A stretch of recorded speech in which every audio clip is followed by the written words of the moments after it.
That means it's time for the word. 151. And howdy, everybody. We need that every time.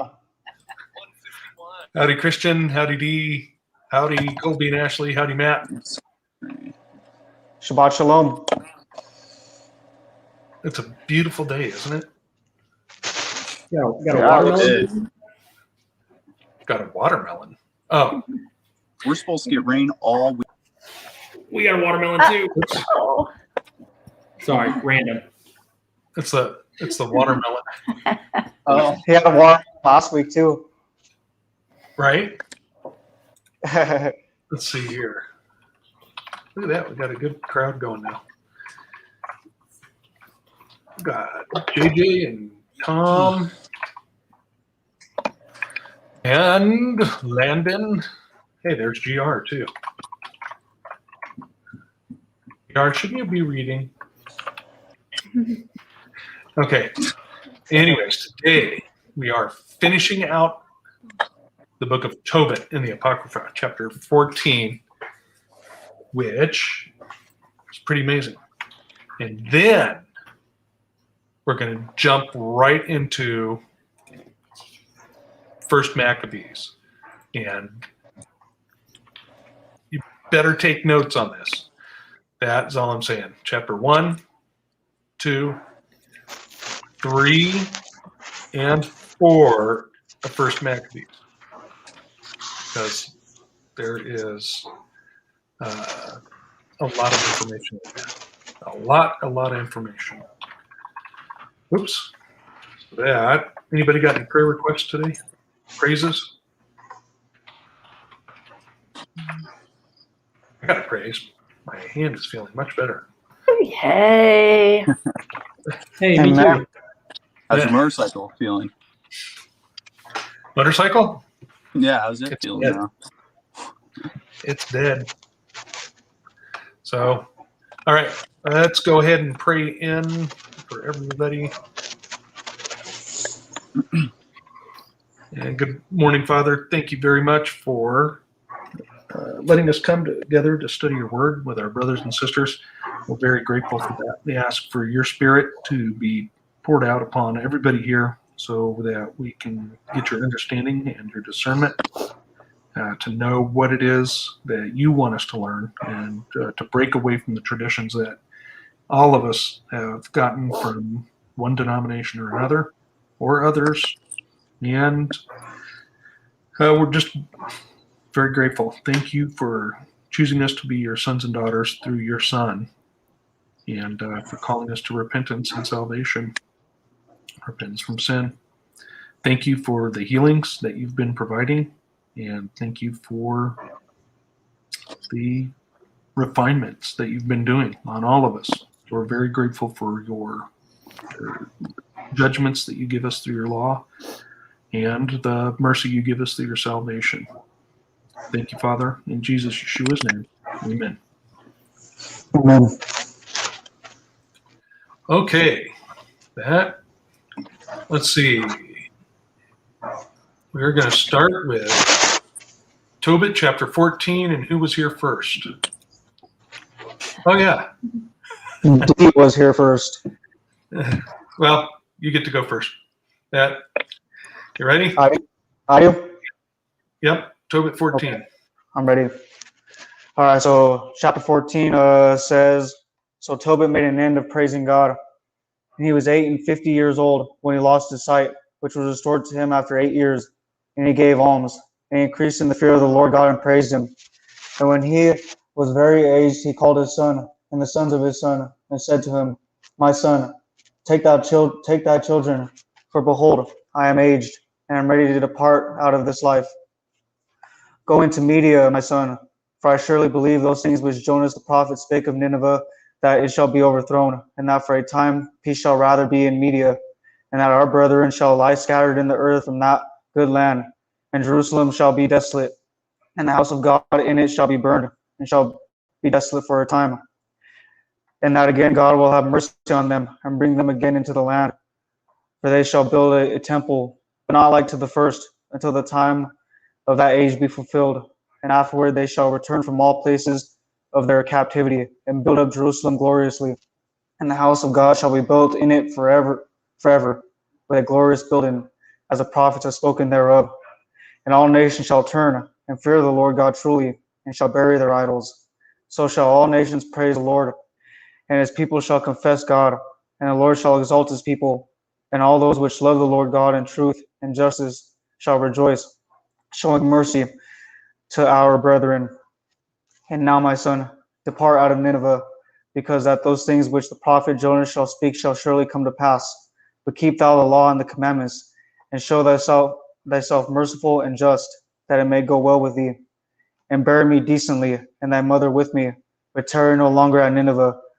Remember, my son, how Ammon handled Achiacharis that brought him up, how out of light he brought him into darkness, and how he rewarded him again. Yet Achiacharis was saved, but the other had his reward, for he went down into darkness. Manasseh gave alms and escaped the snares of death which they had set for him. But Ammon fell into the snare and perished. Wherefore, my son, consider what alms doeth, and how righteousness doth deliver. When he had said these things, he gave up the ghost in the bed, being 150 years old, and he buried him honorably. And when Anna, his mother, was dead, he buried her with his father. But Tobias departed with his wife and children to Ecbatane, to Raguel, his father-in-law, where he became old with honor. And he buried his father and mother-in-law honorably, and he inherited their substance, and his father Tobit. And he died at Ecbatane in Media, being 127 years old. But before he died, he heard of the destruction of Nineveh, which was taken by Nebuchadnezzar and Assuerus. And before his death, he rejoiced over Nineveh.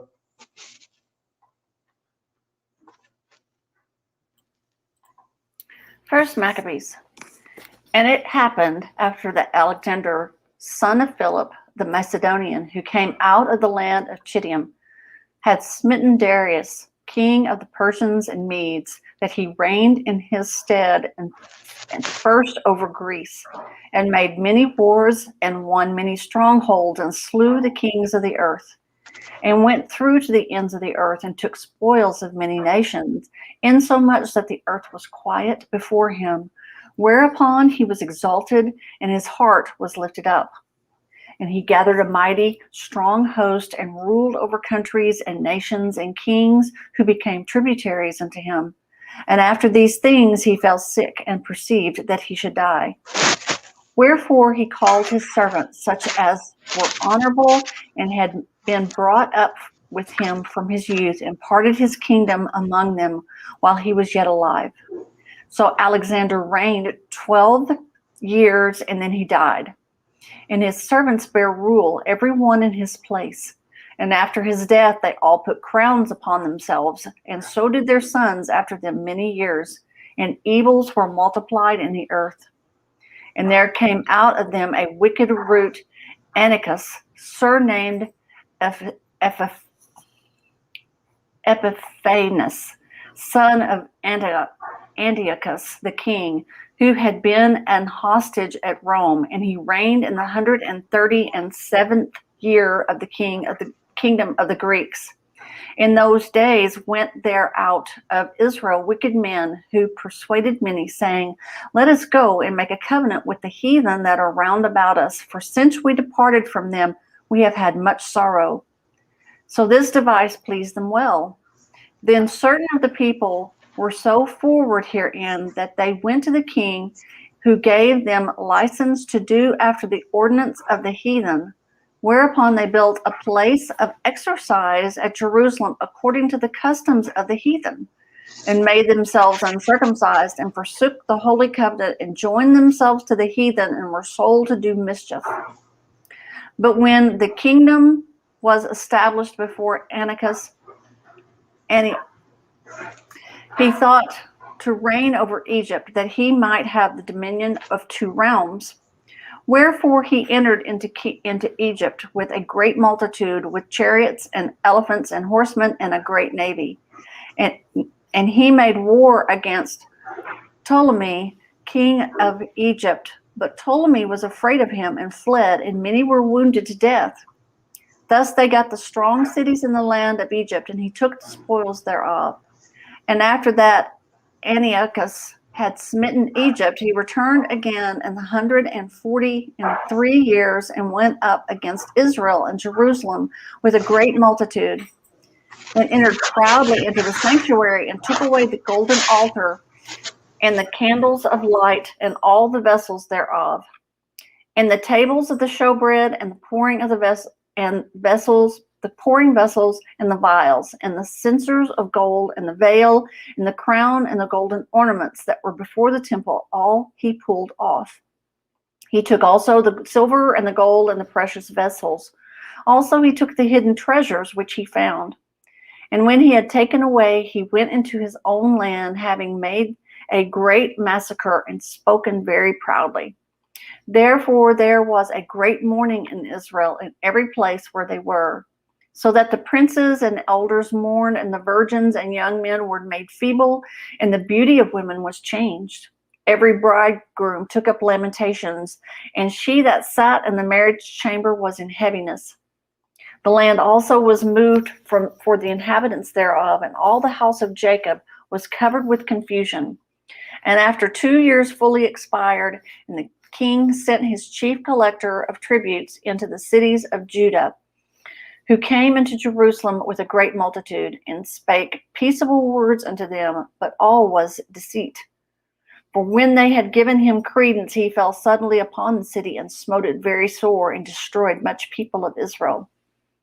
And when he had taken the spoils of the city, he set it on fire, and pulled down the houses and walls thereof on every side. But the women and children took they captive, and possessed the cattle. Then builded they the city of David with a great and strong wall, and with mighty towers, and made it a stronghold for them. And they put therein a sinful nation, wicked men, and fortified themselves therein. They stored it also with the armor and victuals, and when they had gathered up the spoils of Jerusalem, they laid them up there, and so they became a sore snare. For it was a place to lie in wait against the sanctuary, and an evil adversary in Israel. Thus they shed innocent blood on every side of the sanctuary, and defiled it, insomuch that the inhabitants of Jerusalem fled because of them. Whereupon the city was made an inhabitant of strangers, and became strange to those who were born in her, and her own children left her. Her sanctuary was laid waste like a wilderness. Her feasts were turned into mourning, her Sabbaths into reproach, her honor into contempt. As had been her glory, so was her dishonor increased, and her excellency was turned into mourning. Moreover, King Atticus wrote to his whole kingdom that all should be one people, and everyone should leave his laws. So all the heathen agreed according to the commandments of the king. Yea, many also of the Israelites consented to his religion, and sacrificed unto idols, and profaned the Sabbath. For the king had sent letters by a messenger unto Jerusalem and the cities of Judah, that they should follow the strange laws of the land, and forbid burnt offerings and sacrifice and drink offerings into the kingdom. And they should profane the Sabbaths and the festival days, and pollute the sanctuary and holy people, set up altars and groves and chapels of idols, and sacrifice swine's flesh and unclean beasts. That they should also lead their children uncircumcised, and made their souls abominable with all matter of uncleanness and profanation, to the end they might forget the law, and changed all the ordinances. And whosoever would not do according to the commandment of the king, he said he should die. In the same self manner wrote he to his whole kingdom, and appointed overseers over all the people, commanding the cities of Judah to sacrifice city by city. Then many of the people were gathered unto them, to wit, every one that forsook the law, and so they committed evils in the land, and drove the Israelites into secret places, even wheresoever they could flee for succor. Now the 15th day of the month of Caslu, in the 145th year, they set up the abomination of desolation upon the altar, and built it idol altars throughout the cities of Judah on every side, and burnt incense at the doors of their houses and in the streets. And when they had rent in pieces the books of the law which they found, they burnt them with fire. And whosoever was found with any the book of the testament, or if any committed to the law, the king's commandment was that they should be put to death. Thus did they by their authority unto the Israelites every month, to as many as were found in the cities. Now the 25th day of the month they did sacrifice upon the idol altar which was upon the altar of God, on which time, according to the commandment, they put to death certain women that had caused their children to be circumcised. And they hanged the infants about their neck and rifled their houses and slew them that had circumcised them. Howbeit many in Israel were fully resolved and confirmed in themselves not to eat anything unclean. Wherefore they rather to die, that they might not be defiled with meats, and that they might not profane the holy covenant.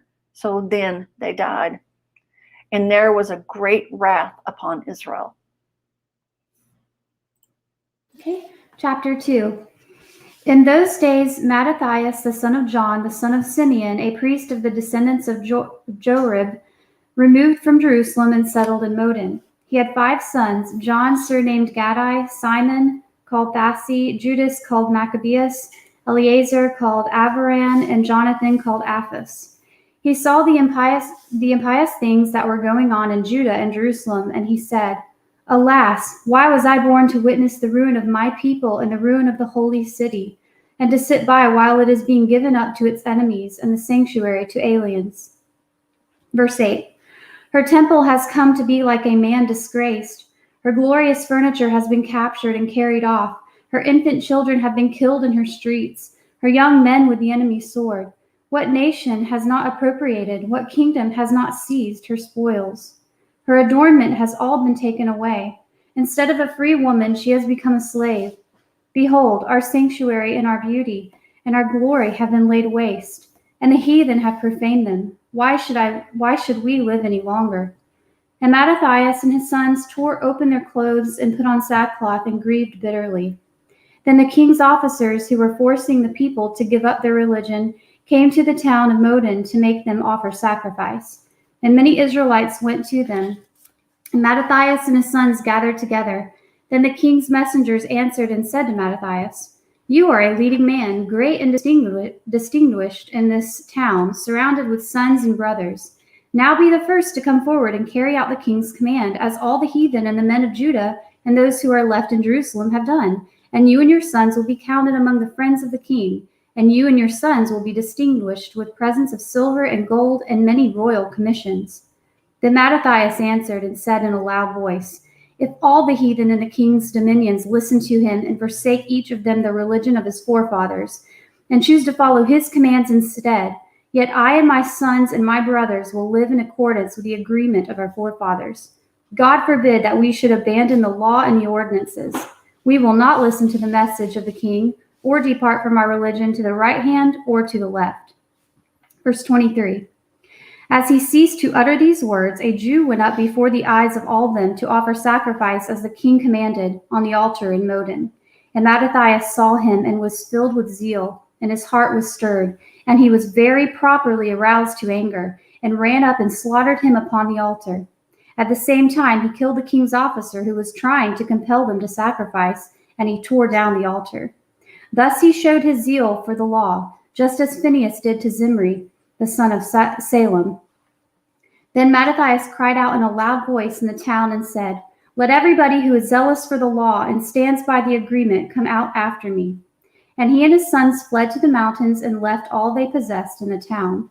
Then many seekers for uprightness and justice went down into the wilderness to settle, with their sons and their wives and their cattle, because their hardships had become so severe. And news reached the king's agents and the forces that were in Jerusalem, in the city of David, that men who had disregarded the king's order had gone down to the hiding places in the wilderness. And they pursued them in force and overtook them, and pitched their camp against them, and prepared to attack them on the Sabbath day. And they said to them, Enough, come out and do as the king commands, and you will live. And they said, "We will not come out nor do as the king commands and break the Sabbath." Then they hastened to attack them. And they made no response to them. They did not throw a stone at them, nor block up their hiding places, for they said, "Let us all die guiltless. We call heaven and earth to witness that you destroy us unlawfully." Verse 38. So they attacked them on the Sabbath, and they died, with their wives and their children and their cattle, to the number of 1,000 people. And Mattathias and his friends learned of it, and they grieved bitterly over them. And one said to another, "If we all do as our brothers have done, and refuse to fight against the heathen for our lives, and what we believe is right, they will very soon destroy us from the face of the earth." On that day they reached this decision: if anyone attacks us on the Sabbath day, let us fight against him and not all die, as our brothers died in the hiding places. Then they were joined by a company of Hasidians, warlike Israelites, every one a volunteer for the law. And all who had fled to escape harsh treatment joined them and reinforced them. And they mustered a force and struck down sinners in their anger, and in their wrath those who disobeyed the law. And the rest fled to the heathen to save themselves. And Mattathias and his friends went about and tore down the altars and forcibly circumcised all the uncircumcised children that they found within the limits of Israel. And they drove the arrogant before them, and the work prospered in their hands. So they rescued the law from the hands of the heathen and their kings, and would not let the sinner triumph. When the time drew near for Mattathias to die, he said to his sons, "Arrogance and reproach have now grown strong. It is a time of disaster and hot anger. Now, my children, you must be zealous for the law, and give your lives for the agreement of our forefathers. Remember the deeds of our forefathers, which they did in their generations, and you will win great glory and everlasting renown. Was not Abraham found faithful when he was tried, and it was credited to him as uprightness? Joseph, in his time of distress, observed the commandment and became master of Egypt. Phinehas, our forefather, in his intense zeal, obtained the promise of an everlasting priesthood. Joshua, for carrying out his orders, became a judge in Israel. Caleb, for bearing witness before the congregation, obtained an inheritance in the land.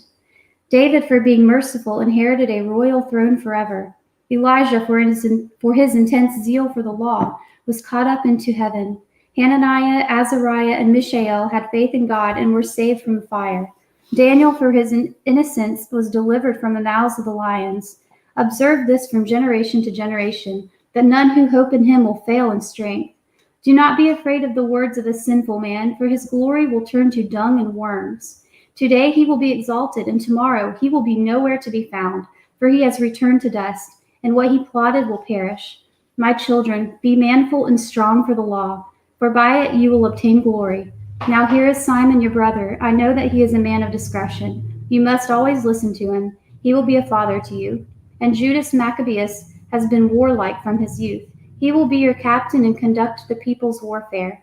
And you must gather about you all who observe the law, and avenge the wrongs of your people. Pay back the heathen for what they have done, and give heed to what the law commands. Then he blessed them and was gathered to his forefathers. He died in the 146th year, and was buried in the tombs of his forefathers in Modin, and all Israel made loud lamentation for him. Chapter 3. Then his son Judas, called Maccabeus, rose up in his stead, and all his brethren helped him, and so did all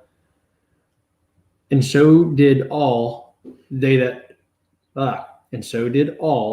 held with his father, and they found with cheerfulness the battle of Israel.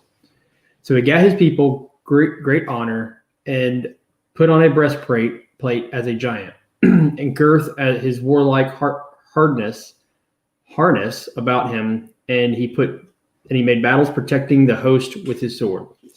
In his acts he was like a lion's whelp roaring for his prey. For he pursued the wicked and sought them out, and burned up those that vexed his people. Wherefore the wicked shrunk for fear of him, and all the workers of iniquity were troubled, because salvation prospered in his hand. He grieved also many kings, and made Jacob glad with his acts, and his memorial is blessed forever. Moreover, he went through the cities of Judah, destroying the ungodly out of them, and turning away wrath from Israel, so that he was renowned unto the utmost part of the earth, and he received unto him such as were ready to perish.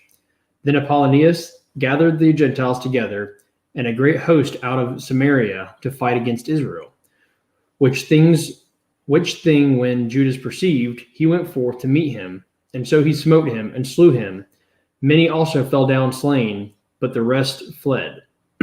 Wherefore Judas took their spoils and Apollonius' sword also, and therewith he fought all his life long.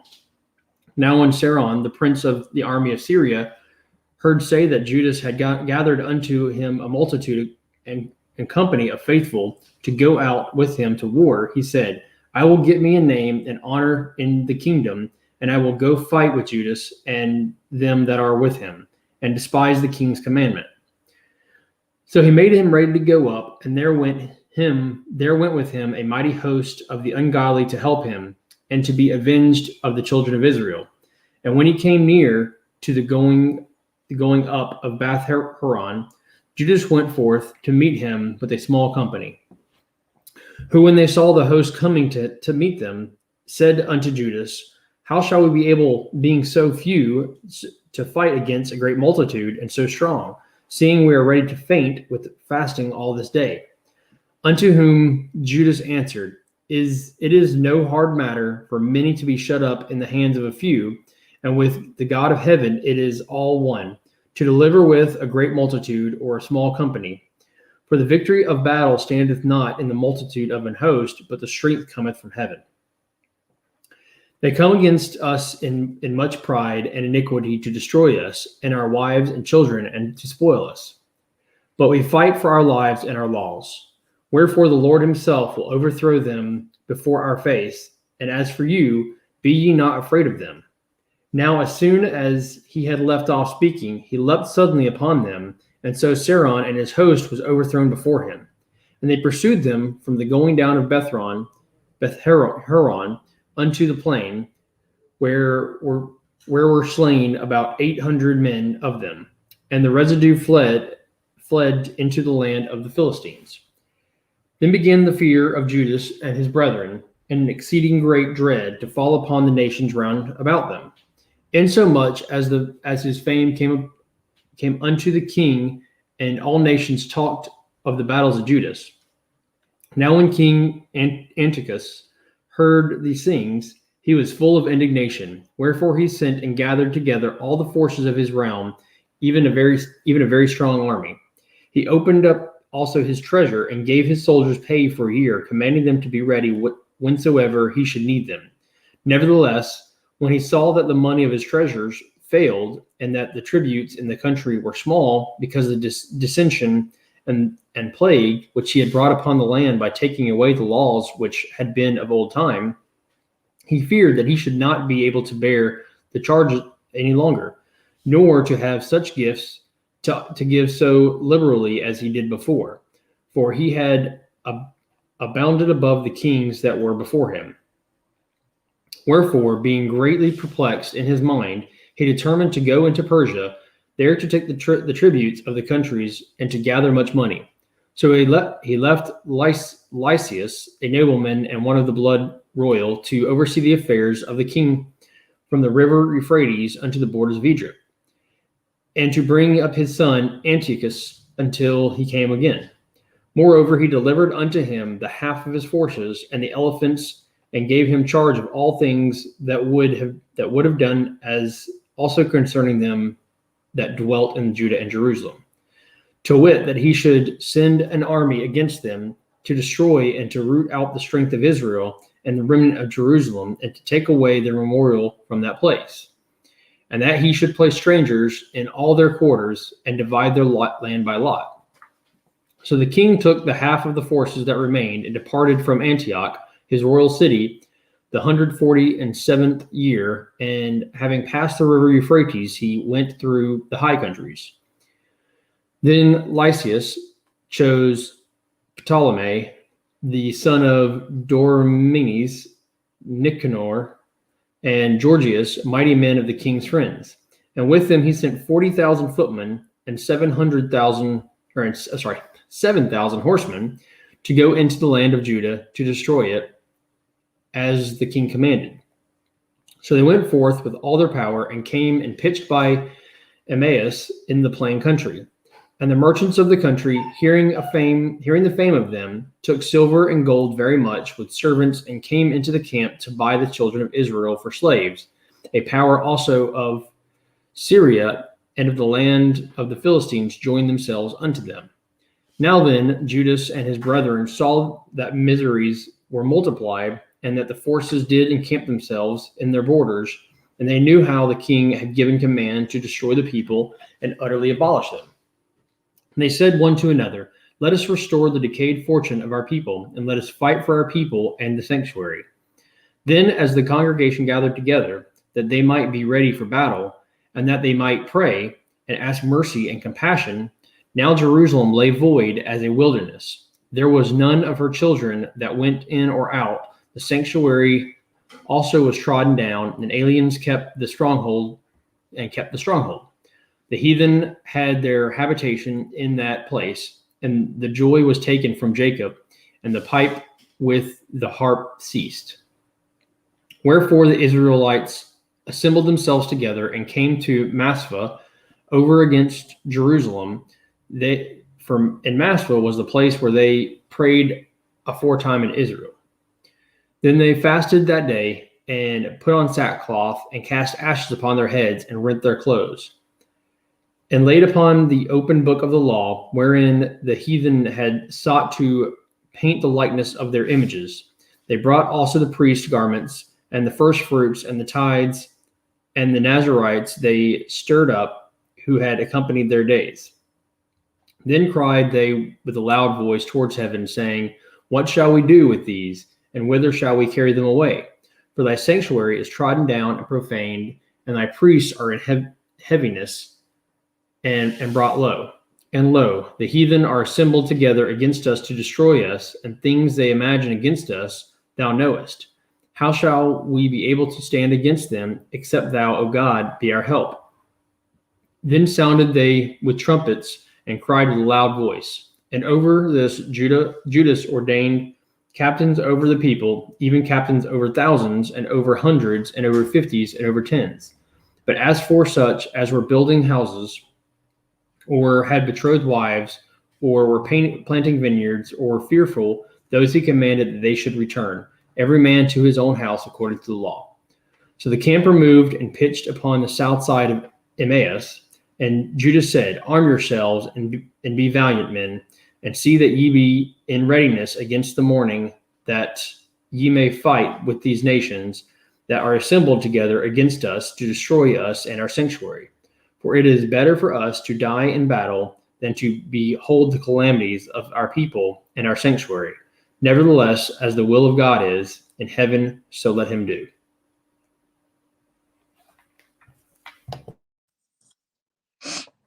Chapter 4. Then took Gorgias 5,000 footmen and 1,000 of the best horsemen, and removed out of the camp by night, to the end he might rush in upon the camp of Jerusalem and smite them suddenly. And the men of the fortress were his guides. Now when Judah heard, therefore he himself removed, and the valiant men with him, that he might smite the king's army, which was at Yemen. While as yet the forces were dispersed from the camp, in the mean season came Gorgias by night into the camp of Jerusalem. And when he found no man there, he sought them in the mountains, for he said, these fellows flee from us.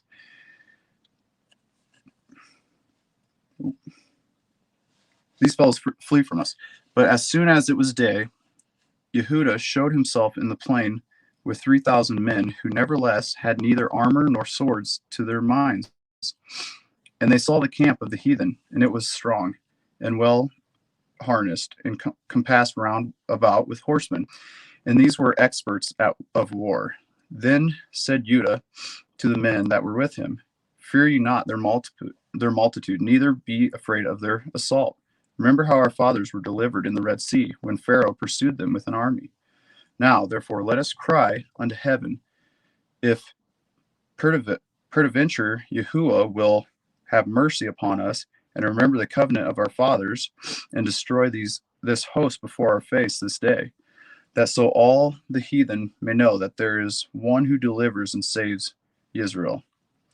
Then the strangers lifted up their eyes and saw them coming over against them. Wherefore they went out from the camp to battle, but they that were with Yehuda sounded their shofars. So they joined the battle, and the heathen, being discomforted, fled into the plain. Howbeit all the hindmost of them were slain with the sword, for they pursued them unto Gazim, and unto the plains of Edom, and Ashdod, and Yavnel, so that they were slain of them upon 3,000 men. This done, Yehuda returned again with the hosts from pursuing them, and said to the people, Be not greedy of the spoil, insomuch that there is a battle before us, and Gorgias and his hosts are here by us in the mountain. But stand ye now against our enemies, and overcome them, and after this you will boldly take the spoils. As Yehuda was set yet speaking these words, there appeared a part of them looking out of the mountains, who, when they perceived that Yehuda, or that the Yehudim had put their hosts to fight and were burning the tents for the smoke that was seen, declared that was done. When therefore they perceived these things, they were sore afraid, and seeing all the hosts of Yehuda in the plain ready to fight, they fled everyone into the land of the strangers. Then Yehuda returned to the spoiled tents, where they got much gold, silver, and blue silk, and purple of the sea, and great riches. After this they went home, and sung a song of thanksgiving, and praised Yahuwah in heaven, because he is good, because his mercy endures forever. Thus Israel had a great deliverance that day. Now all the strangers that had escaped came and told Lysias what had happened, who, when he had heard thereof, was confounded and discouraged, because neither of such things as would were done unto Israel, nor such things as the king commanded him were come to pass. The next year, therefore, following, Lysias gathered together 70,000 choice men of foot, and 5,000 horsemen, that he might subdue them. So they came into Edom, and pitched their tents at Bethsura, and Yehuda met them with 10,000 men. And when he saw that the mighty army, he prayed and said, Blessed are you, O Savior of Israel, who did quail the violence of the mighty men by the hand of your servant David, and gave the hosts of the strangers into the hands of Johanan, the son of Shaul, and his armor bearer. Shut up this army in the land of your people, Israel, and let them be confounded in their power and horsemen. Make them to be of no courage, and cause the boldness of their strength to fall away, and let them quake at their destruction. Cast them down with the sword of them that love you, and let all those that know your name praise you with thanksgiving. So they joined the battle, and they were slain of the host of Lysias about 5,000 men. Even before them were they slain.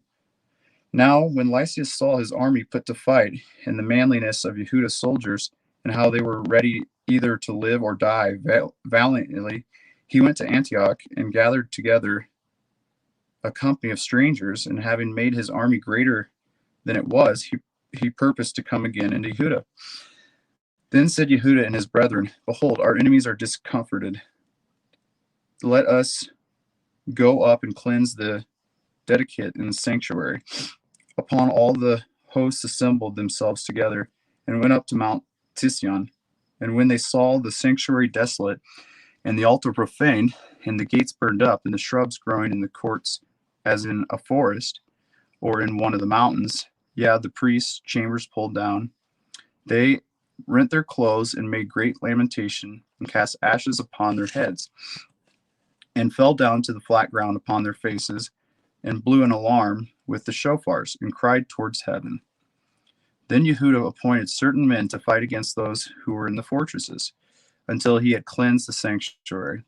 So he chose priests of blameless conversation, such as had pleasure in the Torah, who cleansed the sanctuary and bore out the defiled stones into an unclean place. And when as they consulted what to do with the altar of burnt offerings, which was profaned, they thought it best to pull it down, lest it should be a reproach to them, because the heathen had defiled it. Wherefore they pulled it down. and laid up the stones in the mountain of the temple in the convenient place, until there should be a prophet to show what should be done with them. Then they took the whole stones according to the Torah and built a new altar according to the former, and made up a sanctuary and the things that were within the temple, and hallowed the courts. They made also new holy vessels, and into the temple they brought the menorah and the altar of burnt offerings and the incense and the table. And upon the altar they burned incense, and the lamps that were upon the menorah they lighted, that they might give light in the temple. Furthermore, they set the loaves upon the table, and spread out the veils, and finished all the works which they had begun to make. Now, on the 25th day of the 9th month, which is called the month of Kislev, in the 148th, they rose up early in the morning, and offered sacrifice according to the Torah, and the new altar of burnt offerings, which they had made. Look at what time and what day the heathen had profaned it. Even in that was it dedicated with songs and citharins and harps and cymbals. Then all the people fell upon their faces and worshipped and praising Elohim of the heaven, who had given them good success. And so they kept the dedication of the altar 8 days, and offered burnt offerings with gladness, and sacrificed the sacrifices of deliverance and praise. They decked also the forefront of the temple with crowns of gold and with shields, and the gates and the chambers they renewed, and hanged doors upon them. Thus was their very great gladness among the people, for the reproach of the heathen was put away. Moreover, Yehuda, his brethren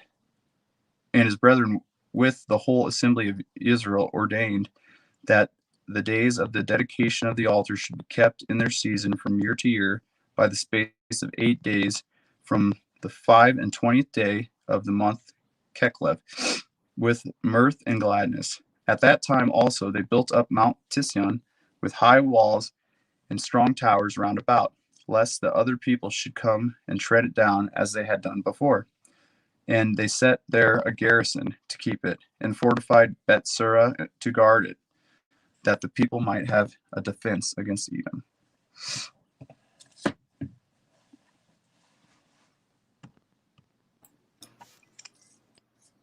All right.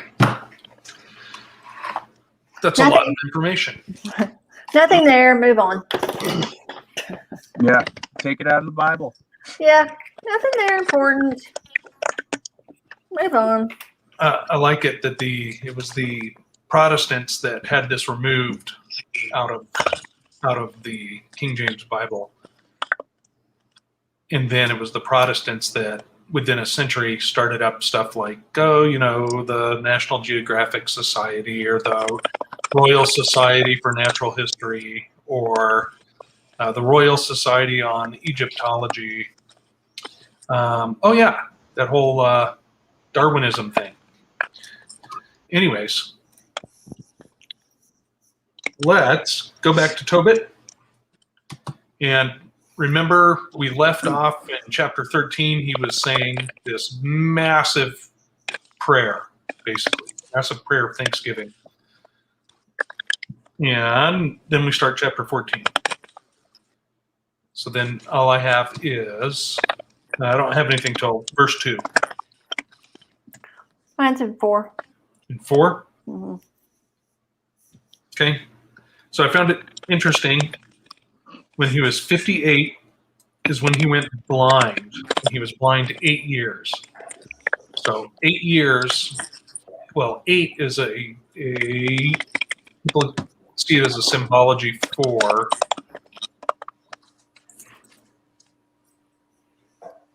you got something clicky over there, Matt. It's a symbology for spiritual completion. And then when he gets his sight back, he's 66 years old.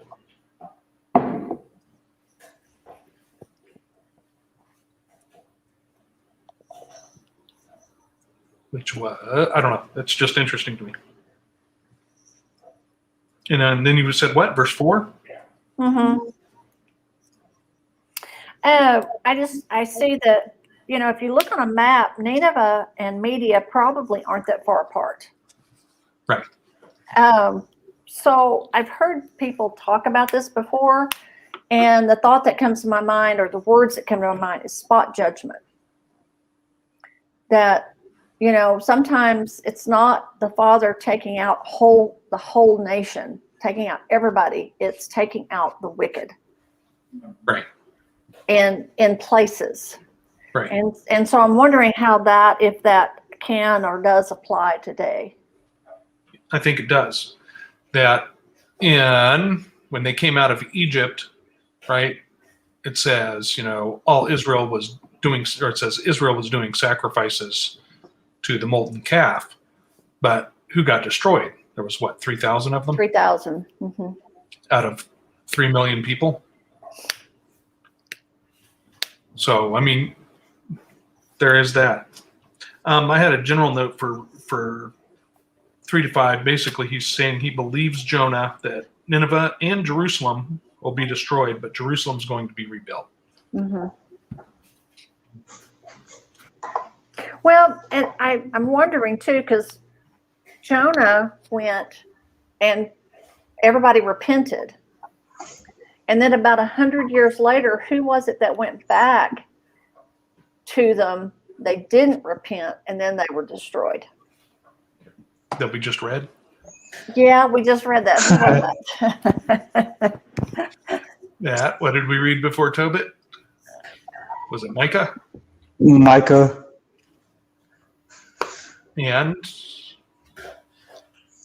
what was before that? I'm just going to look. While you're looking that up, verses 6 and 7, again, all nations are going to be bowing down to him. You found it? Nahum. It was Amos. Was it Nahum? Nahum? Nahum? Was it Nahum? Yeah. I'd have to look it up. I'd have to look back through my other book of notes. It's Nahum. He got sent in about 100 years later. Okay. And they didn't repent, and so they were done. Has anybody got something for 8? So in verse 9, basically he's saying, keep the law and commandments to Tobias. Right. It shows, so keep the law and commandments so that it may go well with thee. And then you look, when we fast forward to the next part that we read, you see just how poorly it goes when they don't keep the law and commandments. So it's a nice little foreshadowing and just. Yes, it is. So Tobit dies in verse 11 at 158 years old. So that means he lived 92 years after he regained his sight. I don't know what that means. I just found that interesting. He lived a long time compared to people back then, I think. Because King David, I don't think he lived that long. Past his hundreds. He did not live that long. Yeah, neither did Solomon. Other people did in that.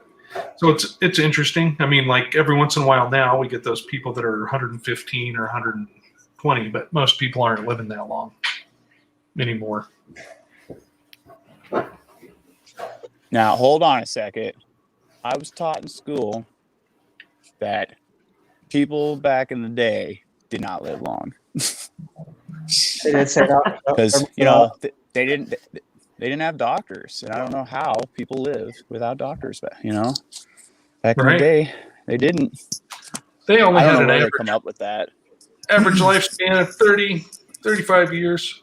Yeah, that's literally what I was told in high school, in science class, some science class. So, Yeah. Okay, I wonder how. I don't know how you come up with that. Okay. Well, I think a lot of that we're taught is the Middle Ages or the Dark Ages. Hmm. Okay. How much we don't have a lot of information about that age, or is our history what we're given actually correct even? Probably not. Yeah, didn't they burn books back then? Is the They what? tried to burn books. Yeah. Yep. They are doing that. Yeah, that some of the people I used to study with regularly, they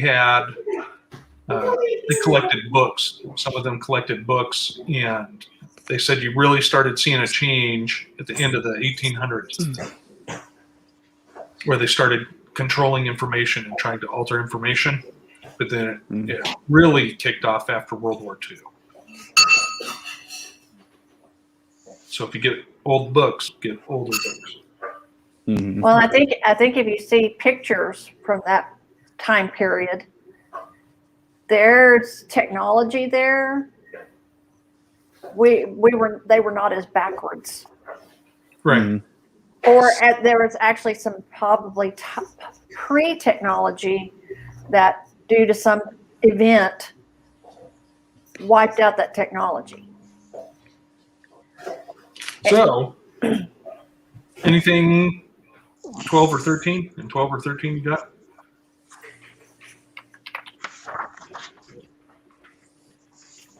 So in verse 14, Tobias dies at 127 years old. Didn't get to live as long as his father.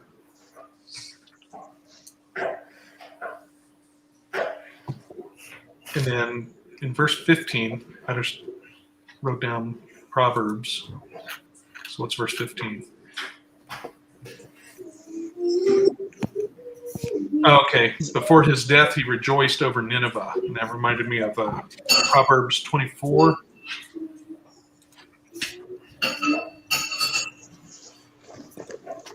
Verses 17 and 18, where we're told, rejoice not when thine enemy falleth, and let not thine heart be glad when he stumbleth. Lest the Lord see it, and it displease him, and he turn away his wrath from him, meaning your enemy. So I just wondered about that. Maybe it's a translation thing. Perhaps.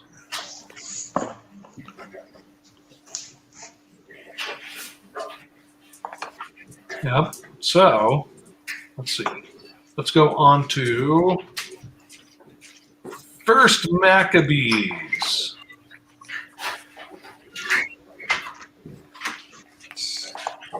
Okay. Did anybody get any notes from this? Mm-hmm. No. Okay. So I got a general note for 1 through 7, which is basically that's Alexander the Great, right? His history. Yep. And what were you going to say, Matt? I was saying it just the whole generalization of this chapter is so similar to today. It's like no wonder they took this out. Well, yeah, and I got a lot of just the arrogance, the pride that comes out of the victory, and just the power that he was able to establish led to everything else that kind of comes about in this chapter. And it's that pride that, again, we hear it all the time, pride comes before the fall, but like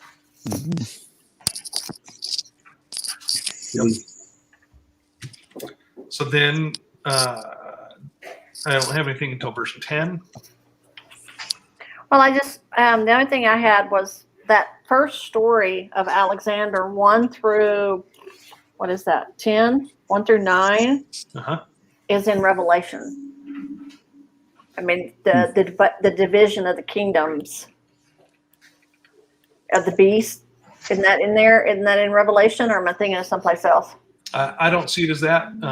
You may be thinking of Daniel. Or maybe Daniel, where it's talking about from the one horn of the goat. Yeah. Okay. And then it upraised 4 greater horns in its place. Let's see here. So verse 10, here we have the first mention of Antiochus Epiphanes. So he's the dude, he's one of the four horns from Alexander the Great, one of his four generals that took a portion of Alexander's kingdom. He took the portion that contains, Judah. Mm-hmm. Right there.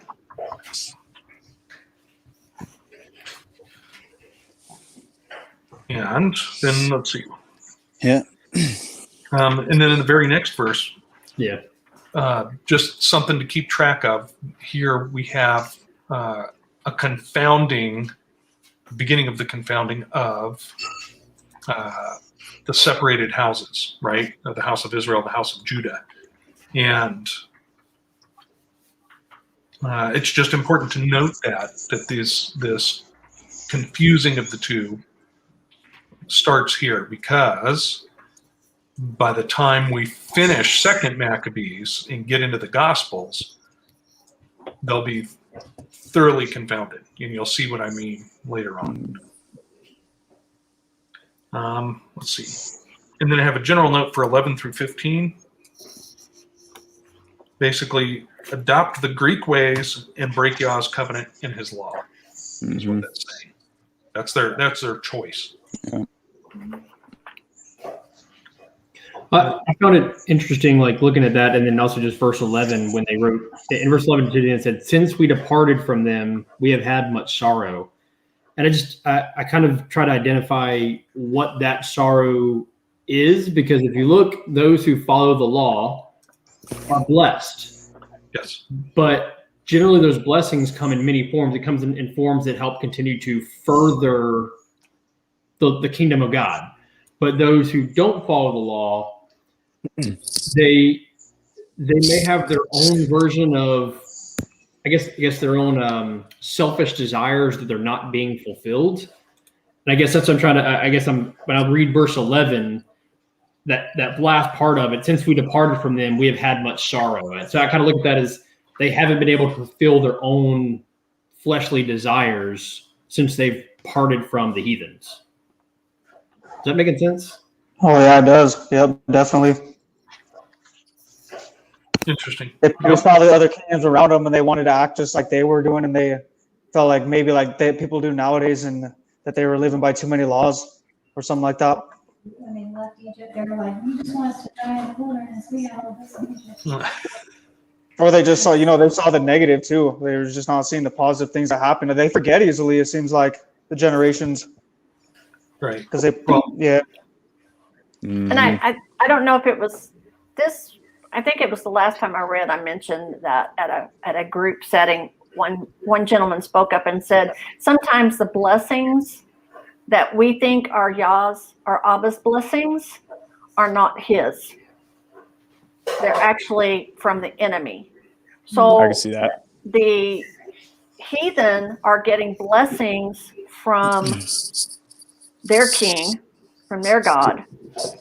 And what we see sometimes is not a blessing because we don't have wealth, or we don't have this, we don't have that. Sometimes is a lot of times blessing in disguise, that the Father's protecting us from something, or maybe he's sending us through a trial to shave off, that refining us. And so it doesn't seem like we're being blessed. I think a prime example of that would be, I prayed that my credit score is good, and I got approved to buy this new truck for $550 a month. And then a few months later, you hear him saying, "Oh, I need more overtime because I don't have enough money to make my truck payment." Right. Yeah, and you look at just culturally today, like people have access to more than they've ever had, and so many people they've got wealth and they get the things they want, and this idea of insight and wokeness or whatever that permeates all throughout culture now. But if you look at most studies right now, people are unhappier now than they've ever been. Like if they actually look at kind of inwardly, people are not happy. They're not living a joyful life. They're collecting things. They're collecting items and objects and whatnot, but they're not connected to people. They're not living a fulfilled life, which is where I think, when you look at the law and following the law, it leads to that fulfillment that you can only get through Christ. Like you can only get through the Lord. And it's just interesting how that kind of, the psychology of that just blows my mind. Like, oh, I'm not getting things I want. Like these wicked people are like, I haven't got the things I want since we broke away from the heathens. Well, yeah, but there's so many other blessings that God bestows upon you when you don't get what you want. Yeah. And things don't really fulfill. I've noticed whenever I accomplish and usually obtain something I really want, it instantly is like, oh, okay. Well, that feels empty now. I don't really even need that. Yeah. Less is more. A lot of times having less is more. Yeah. All right, unfortunately, Jonathan, I gotta go. It's my time. Okay, thanks for reading, Christian. Appreciate it. Yeah, I'll listen. I'm gonna be listening. So, All right, you guys have a blessed week. Shabbat shalom. Right. Yeah. Love you, bro. Have a good Bye-bye. Sabbath, man. hmm Okay, and then there were 5, but one's invisible. All right, so verses 16 through 19, Antiochus goes down and conquers Egypt.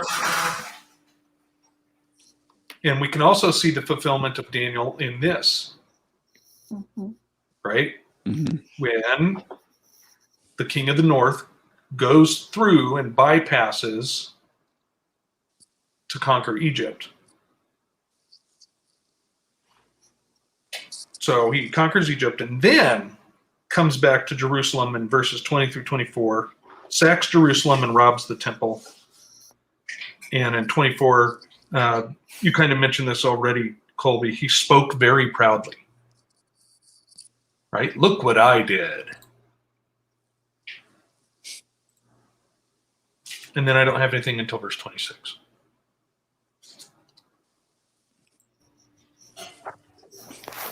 Now, go ahead. I was saying 25, there was a great mourning in Israel in every place where they were. So, it's interesting. You have the wicked in Israel who want this to happen, but just generally in Israel, there was a mourning when it happens. But I think it's almost, and again, we always like to relate to kind of where we are here and now, but I think there is a very loud group of people who want certain things just generally, but I don't think that's the views and thoughts of The majority. Kind of like now? Yeah. Like now. And Well, I think that's probably, we don't have access to everyone's history or thoughts or anything, but I would imagine that's true with any culture where you have 5% of the culture is louder and they've got control. They've taken control over, government and education. They've taken control over all that. And so the rest of the people lament, and mourn because that's happening. But in some ways, I think Abba allows that to happen to get people's attention. So I'm sure. How does that carry into to verse 26? So that the princes and elders mourned, the virgins and young men were made feeble, and the beauty of women was changed.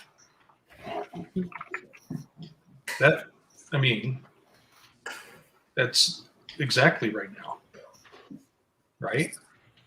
Don't say anything that's going to offend anybody. Don't say anything that's going to hurt someone's feelings. It doesn't matter. Just listen. Because of your great grandfather, maybe or maybe not, did something, you're a horrible person. And then the beauty of women has changed. I think that can all be summed up with the fact that a couple of years ago, Bruce Jenner was Woman of the Year in Vogue magazine. So what did that tell every single woman in society, in Western society? The beauty of women has changed. It says you're not even beautiful enough to be a woman anymore. Right. And the thing is, they used the masking, right, in everything, Alter your appearance, alter your appearance. Hey, look, men can alter their appearance better. Anyways. Dun, dun, dun, dun, dun. After 26, I don't have anything until 29. You were saying something, Colby? Oh. Yeah.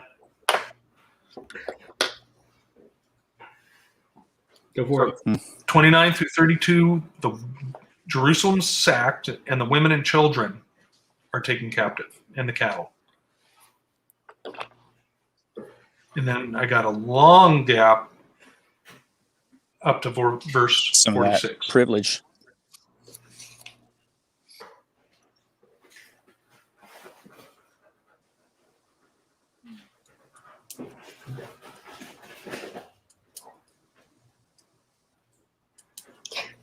So I have a question. Mm-hmm. So I read, let's see, was this the one I read? Yes. And it was talking about the abomination of desolation. Okay. I think that's further on. I don't know where It it's is. at. But it's talking about the shed blood around the sanctuary and polluted the sanctuary itself. So it wasn't, the abomination of desolation had not been set up yet. Well, But they had no regard for anything of the fathers. All of that had been done away with. And so it polluted everything already. Yeah. 37 through, yeah. right. So we get the full gist of that in 46, 47, right? So 46, they pollute the sanctuary. In 47, they place idols in the sanctuary, right? So these are going to be Greek gods. And they sacrifice swine and unclean beasts. So here's the thing. We became the temple for Yah's spirit, right? We are the housing for Yah's spirit. And we're told to keep away from things offered to idols. What's offered to idols? Well, we're told right here. They're not offering the red heifer. They're not offering black Angus. They're not offering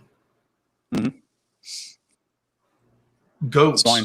They're offering pigs and every unclean beast. Pigs, rabbits used for the fertility stuff. So I just read an article where they're trying to say we have to improve our farming productivity by 70% to meet population requirements, blah, blah, blah, in the next 10 years. And guess what they want to do? They want to start farming mice and rats. Bugs. And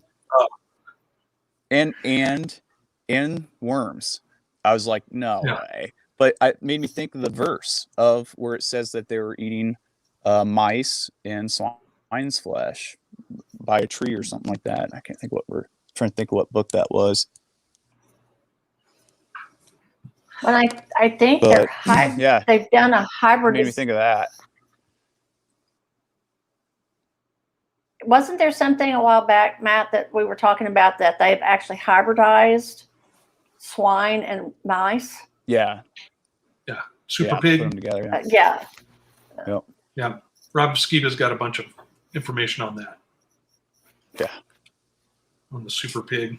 But the point is, like you're making, is like, if we are the temple of God now, which it says we are, if we're eating swine, it's literally says that it was the abomination of desolation in the temple. So I mean, and something that just came to my mind, Matt, when you were saying that, I don't see how someone could read anything about the pigs.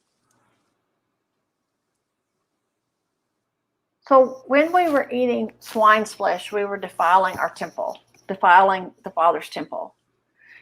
We also were making ourselves sick. And even when we stop doing that, we have still defiled our temple and our body. And it takes a while. What's that? to recover that. Like what they were talking about taking out the stones out of the temple and having to clean it up. We have to clean up our bodies. Our bodies are left with that damage. It's like, yes, we've sinned, we've repented of that, but we're left with our choices. We're left with the consequences of our choices. And sometimes the Father will heal it immediately, and sometimes it's like, nope, I'm going to take you through a process. And you have to clean it up. We're going to clean it up, but we're going to do it together. It's almost like a humbling thing sometimes, Yeah. in my opinion. So then I don't have anything till 51, verse 51. If you got something before that.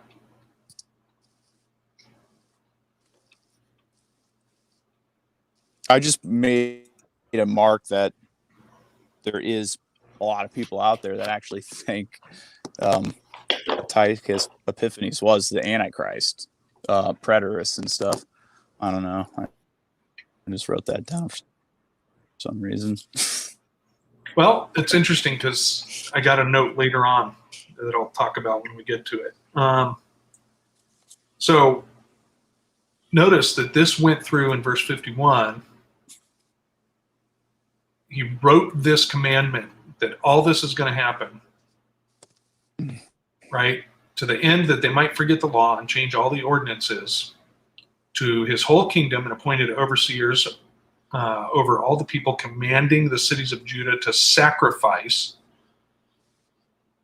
city by city. What are they sacrificing? Well, the swine's flesh and unclean beasts. And then in verse 48, also the uncircumcised children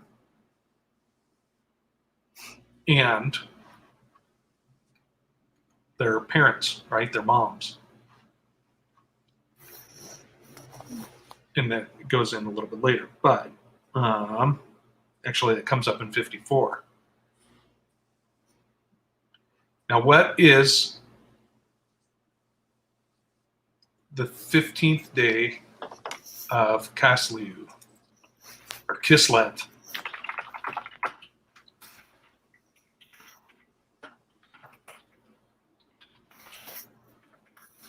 Because it's still celebrated, although they give it a different title now.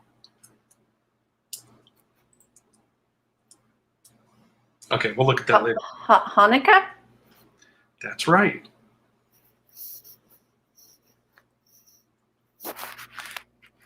Now, it's supposed to be, when we read later, the rededication of the temple is the celebration allegedly.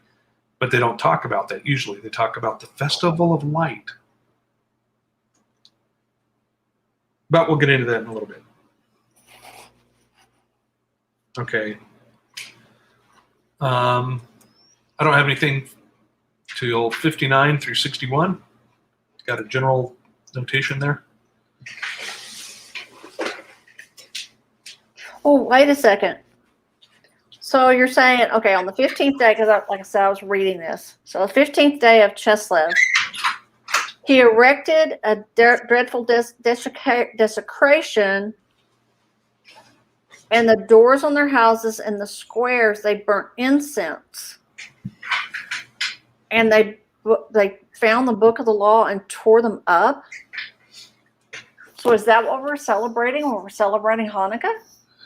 You know, I don't know that. Unknowingly that's what we're celebrating? What are we celebrating what are people celebrating when they celebrate Christmas? Well, we're celebrating Nimrod. No, I'm celebrating the birth of Jesus. Well, yeah, but we're actually celebrating the birth of Tammuz. Okay, so what are they actually celebrating? The rededication of the temple? Or are they taking the profane and calling it holy? That's what I'm questioning. Okay, so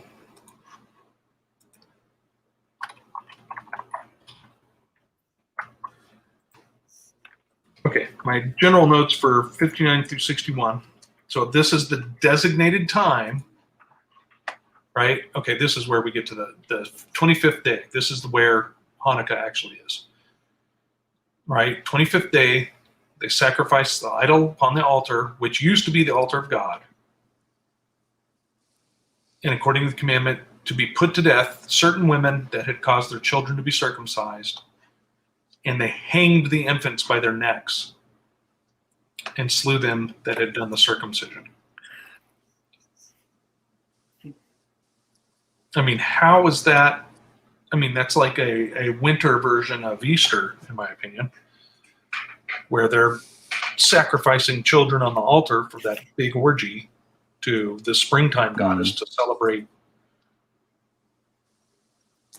fertility, you know? Anyways.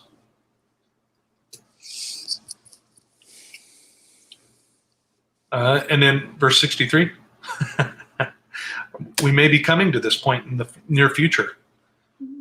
If you're going to be forced to eat fried rat on a stick at the fair. Mm-hmm.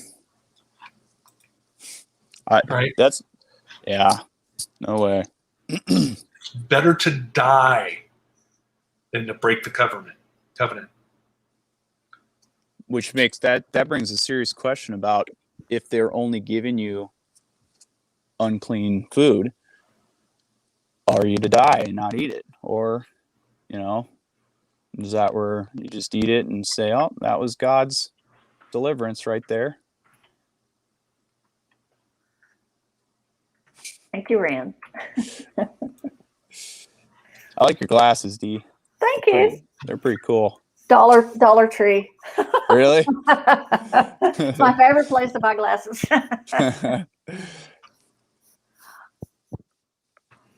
Okay. Your beard looks nice too, John. His beard does look nice. Thank you. I'll sell it to you. Oh yeah. And then, Hey, and why don't then they there's make that? Here's the beard Matthews extensions. and Colby's. Can you- are you guys ever? Are you going to be able to do that, or can you do that? My dad can grow a beard. We can do a beard challenge. It's a battle in my household. My Ashley doesn't like it, but Olivia does. So you have to keep it in moderation. Olivia wins. Okay, let's go to Maccabees 2. Okay, so we have Mattathias, and then in verse 4, we get the namesake for the book, right? Judas Maccabeus, or Judah Maccabeus, I think it was in Matt's. Judas is the Greek name for Judah, Yehuda. There you go. Landon, he's got solutions, I'm telling you.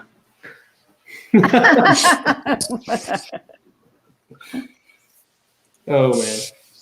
Then he'll be making one of those weird singing videos. And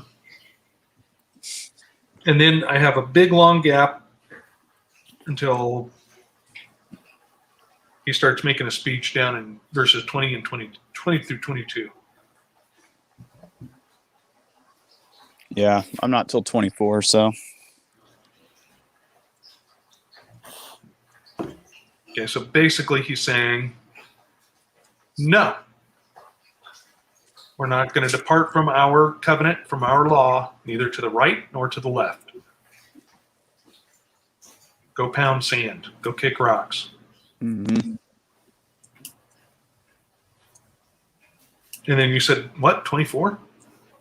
Yeah, I've got 24 through 26 marked. I got, yeah, 24 through 25. I basically just got, yeah, go ahead. I just said he opened up a can of whoop. Okay. Keep it PG. Right? Where was the cuckoo clock? Shoot, yeah. Really? Yeah. Perfect time.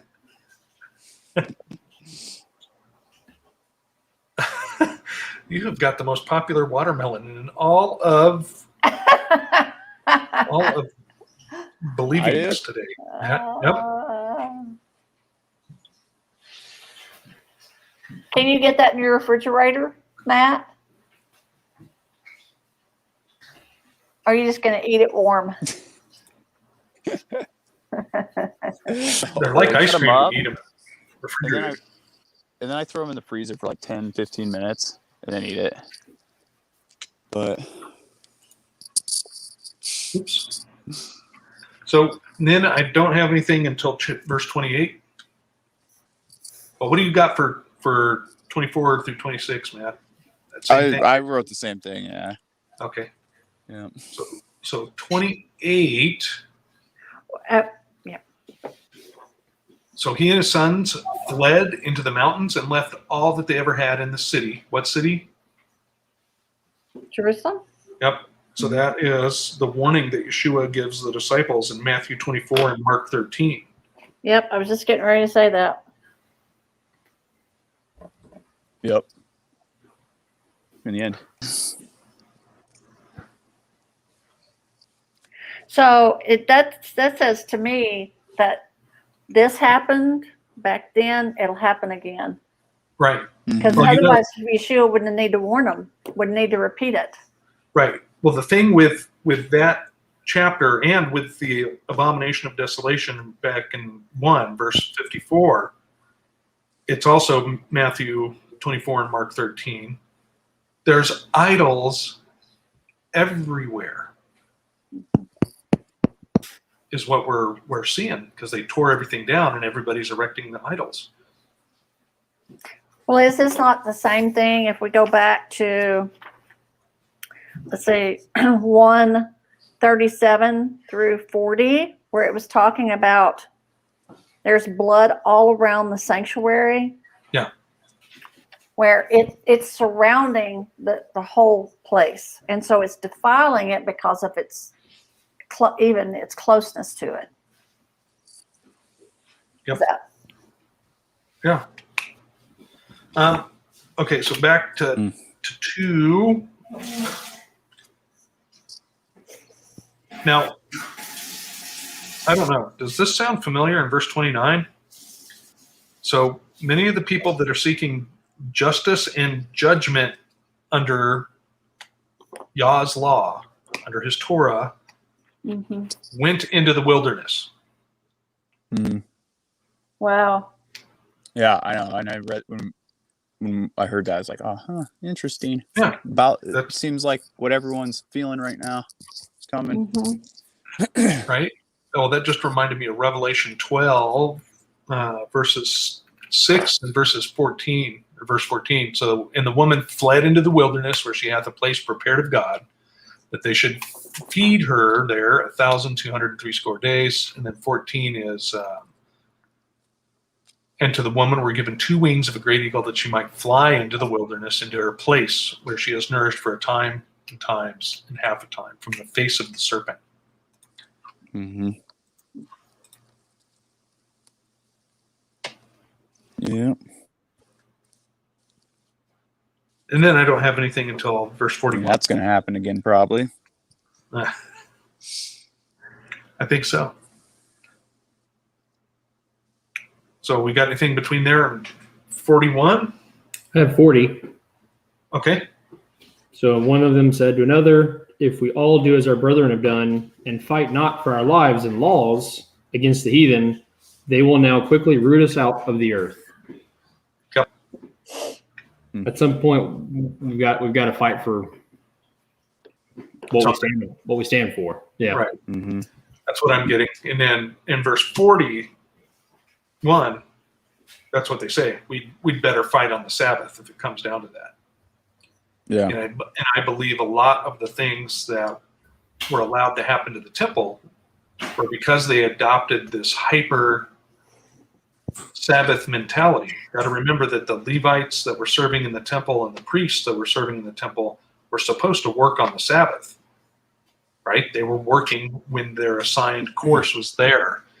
And with the Levites, they were charged with, if any stranger comes up to the tabernacle, you are to kill them. Period. Not sit there and say, what business do you have here? Or, oh, sorry, we're going to be culturally sensitive and respect your ways. No. But they didn't. Why weren't these people killed when they approached the temple? Someone was snoozing on duty. Well, and that, if thinking about that, what is our view of Yeshua right now? What is the cultural view of Yeshua? Now or at this time that we're reading? Well, let's just talk about right now. What is our cultural view of who Yeshua is? He's or such was? a timid lamb, and we need to all be exactly like him. And if anybody's going to walk all over me, then we should just let them do it. Just turn the other cheek no matter what they're saying. Right. They can come into our house and do whatever they want.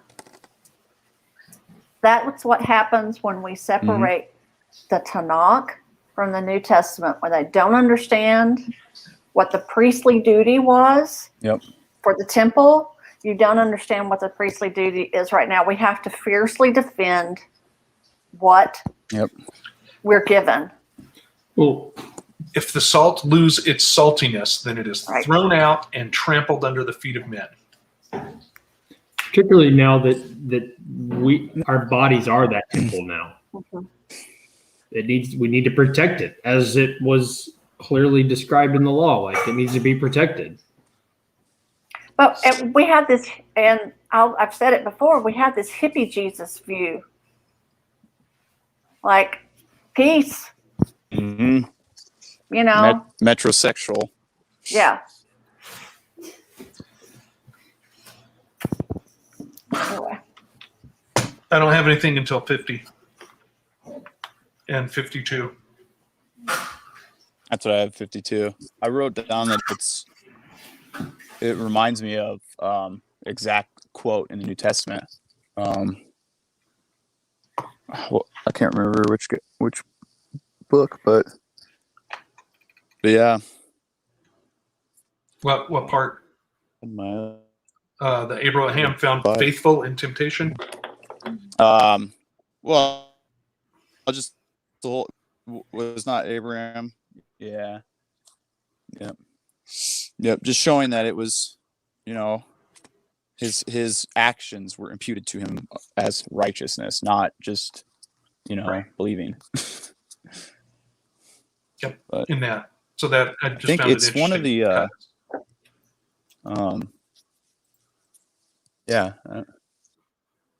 In this same speech that Judah's given, that Judas Maccabeus is giving, in verse 50, he's saying, keep the covenant of the law. And in verse 52, he's saying, have faith as Abraham did. He sees the two as one thing. He's not separating them.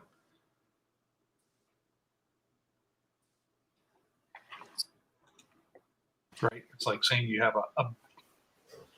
a body, you can have a body with no bone.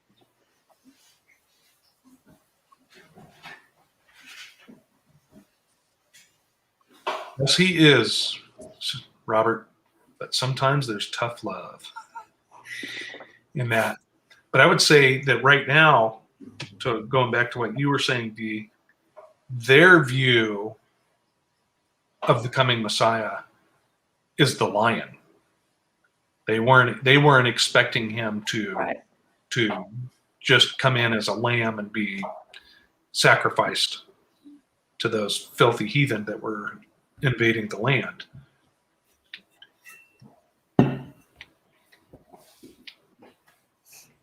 But what? Okay, and I've thought about this before, and so back at the first of the year, we had a lot of people coming out and saying a particular person was,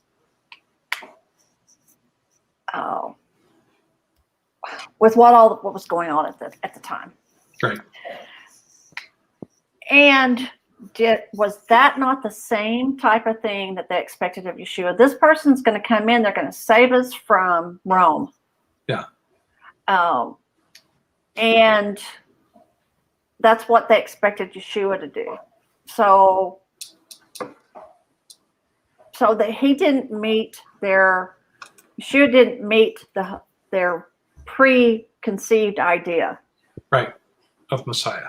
of Messiah. Right. And so I think we're going to see that now coming up when he comes back.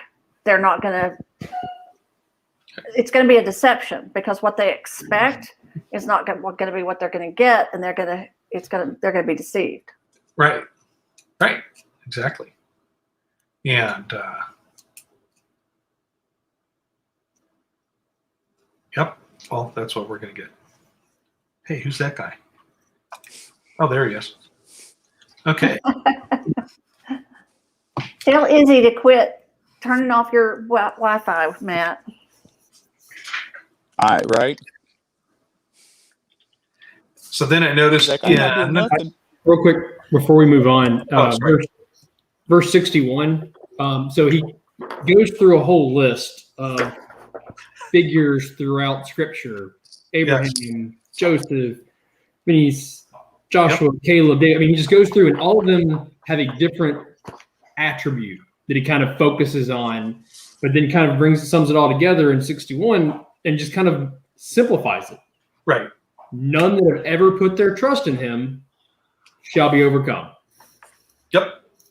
Like, you put your trust, and again, this comes down to you have to fully trust. This isn't a maybe we'll see. Like, I'm gonna still do my thing and just say I trust. Like, you have to fully put the trust and trust the outcome. Yep. But yeah, I mean, he simplifies it throughout. So that what I have general notes for 50 through 60, which basically, if you look at each one of those, it goes law, faith, law, faith, law, faith, and so on. And then you're right, he sums it up right there in 61. And then I don't have anything until 66. And at 66 is where he's, Matthias is saying, Judas Maccabeus, he is mighty and strong, even from his youth up. Let him be your captain and fight the battle of the people. So basically, he is saying, we did this great fight. Follow him now, because I'm going to die. It's time for me to go be with my fathers. Oh, that'd be a good movie scene. What was that movie? Was it Little Big Man? Verse 62 made me think of you, Jonathan. Did it? Yeah, you always like to point out the dung, but Right. fear not the words of a sinful man. His glory shall be dung And worms. and worms. But it's interesting, like a sinful man, their glory. So what they pride themselves on is nothing but a pile of poo. Yeah. And the worms that live in it. Right. I like how this is, and Jonathan, you and I have talked about this. Where are the men? Where are the men standing up, protecting their families, protecting their communities, and ready to fight for what's right? Well, I would say I'm talking about right, not in our perception of civilization, but Right. what's right here, what's in the Word. exactly. Now, there's a lot of people right now that are hanging a cross around their neck that say, I'm going to defend the Constitution to the death. But they don't have any idea what Scripture says on anything. Yeah. They don't even know the law at all. Yeah. Yep. So this, it says he died in the 146th year. Now, what I meant to ask earlier, what is this measurement of time that they're using in Maccabees? Because we started at the 140th year, 145th year? I believe this is after the return from the captivity is what they're measuring.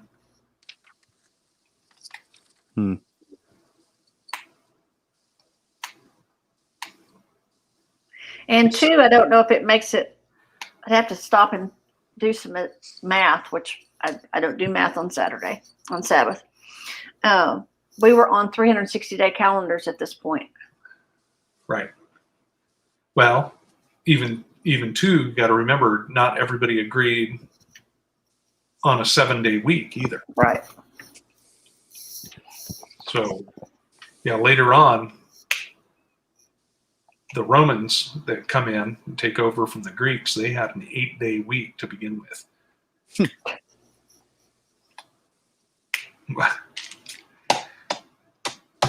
Made it easy to say the first half of the week. Split half and half. Yeah. Easily. Right.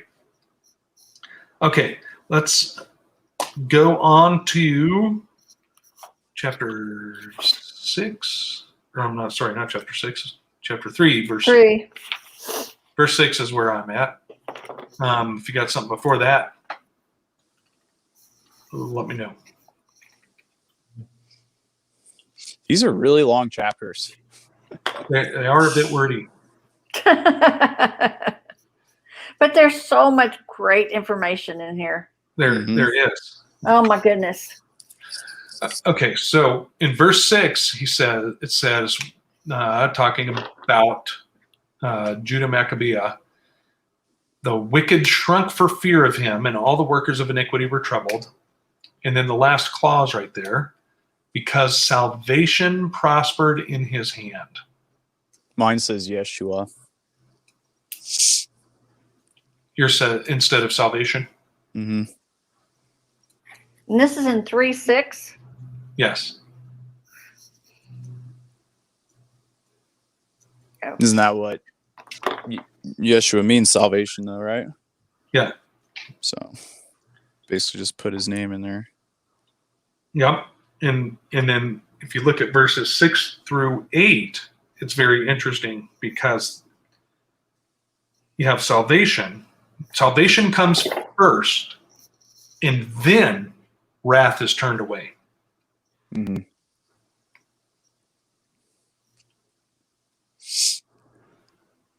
Well, that sort of kind of sounds a lot like, okay, so he observed Torah, he observed the law, and they were delivered. They were salvation. He angered many kings. How many of us face that when we turn to Torah, we anger those around us? Mm-hmm. They don't even know why around us? they don't even know why they're mad. Right. Yeah. They don't even understand it. Yep. That's why I think persecution might come from the church, not the government. But I don't know. Well, who persecuted Yeshua? Who persecuted Jesus? Yeah. You know, Church. I mean, It wasn't Rome. right. Yeah. The magistrate from Rome tried to get out of it in every which way he could. Or it is going to be just like when Jesus, where they worked together. Right. Who knows? And same thing with Herod. Yeah. Even Herod didn't want, he was like, oh, I don't want any part of this, man. Everybody loves Jesus. And everybody loved John the Baptist. Yeah. Well, yeah, but he didn't want to kill him either. Mm-mm. But he kept his vow. Yeah. But what's interesting is that the Pharisees at the time were not legitimate Pharisees. Well, they were legitimate Pharisees. They weren't legitimate. They were not a legitimate Israel. It was a bought and paid for position. Yep. Mm-hmm. We'll get to that. We're getting to it. Like, don't get ahead of the story. That. So, let's see here. Okay, I don't have anything until 10.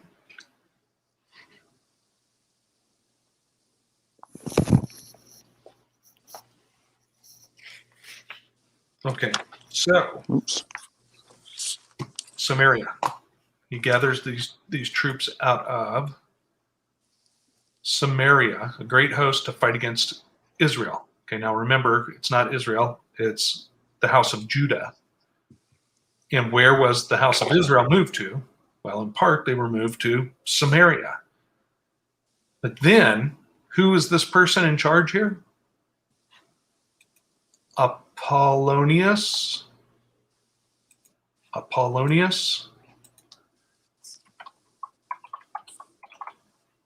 Right? And Revelation, who's the king over the bottomless pit in chapter 9, verse 11. And they had a king over them. Apollyon. Angel of the bottomless pit, whose name in the Hebrew tongue is Abaddon, but in the Greek tongue, his name is Apollyon. Interesting. I can see why preterists believe what they do. Honestly. Right. Yep. I can see it. It's almost like it's gonna just happens multiple times. Yeah, it's definitely cyclical. Mm-hmm. But Well, it's cyclical, but it is with greater emphasis at certain times and with less emphasis at others. Yeah. Yep. so where is it in Revelation that says that the woman flees to the wilderness and the dragon goes after the woman, but the earth helps the woman and opens up, or he sends a flood after the woman, and then the earth opens up and takes the flood. Yep. What if that's a mud flood event? Could be, I guess. And what if that's happened several times? And that's the Father's way of protecting, saying, nope, it's not time yet. I'm just throwing that out there. I'm not saying I'm right about anything. It's just a thought. I'm of the belief that it's people, right? Just to stick with the whole theme from the explanation in 17 of Revelation. People being waters. People being waters. So when a great flood comes out of the mouth of the dragon or the serpent, Yeah. I think it's flood. And that could be both. Army. Well, but that could be both. What did you say, Matt? Well, I just seen you saying it's like an army coming, but yeah, it could be both. So, I mean, Egypt, Pharaoh sent an army after the children of Israel. What protected the children of Israel from the army? Water. Mm-hmm. So, just a thought. Anyway. Okay. So I don't have anything until 21.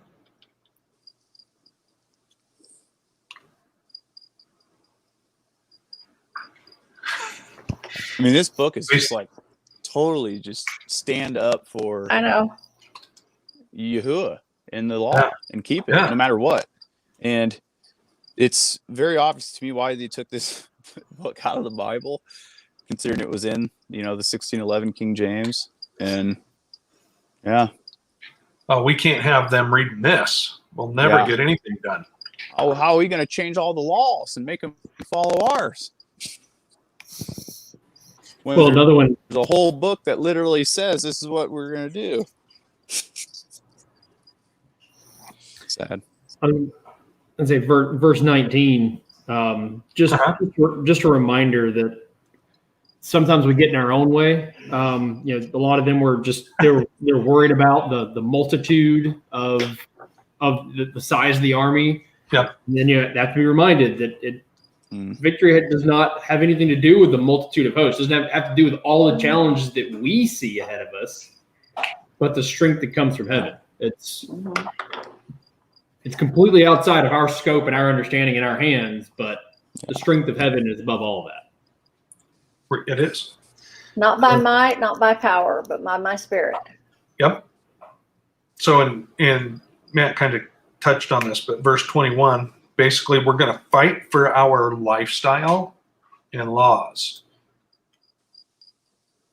Right? It says for our lives, but. Mm-hmm.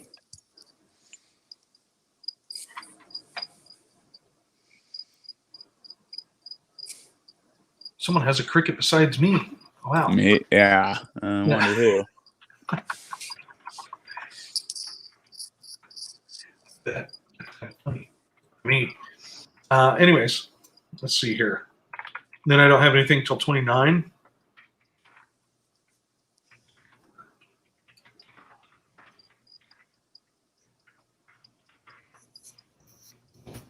So in 29, basically, he realizes he botched it. Right? Oh man, I've mismanaged everything. So he was such a jerk with being oppressive to everybody that now he's got no tributes to pay his army. Mm-hmm. I can write you a check. No. Well, another thing is I think it's interesting that it specifically outlines that because he took away the laws. Mm-hmm. Like, specifically. Yeah, like the dissension and the plague. So this isn't just that people are unhappy, but plague came about as well because he took away the law. Which, remember, go back to the time where the Israelites were in Egypt. They were not allowed to. I mean, like a lot of that was the oppression they were having. They're not going to abide by their customs, which I know the law itself wasn't kind of written there, but there were still customs that were still kind of practiced at the time. Right. Yeah. So. Yeah. Amen. That. Let's see. So, and then I don't have anything until 41.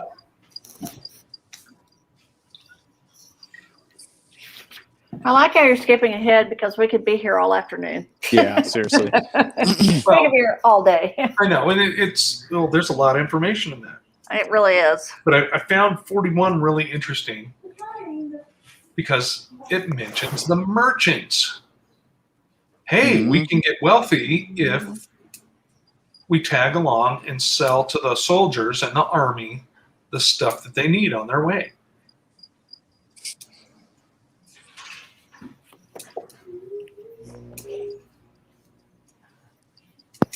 I just found that interesting. And then, of course, that had me thinking a lot about how closely the merchants are linked to the great whore Babylon when she dies. And the merchants are like, how are we going to make money anymore? And the silver and gold is worthless, so that it's thrown in the streets. Yeah, yep. Mm-hmm. Yep. That doesn't show you that money's not going to be worth anything, you know? So then I don't have anything until 50 through 50 and 56, just a general note, if you have anything before that.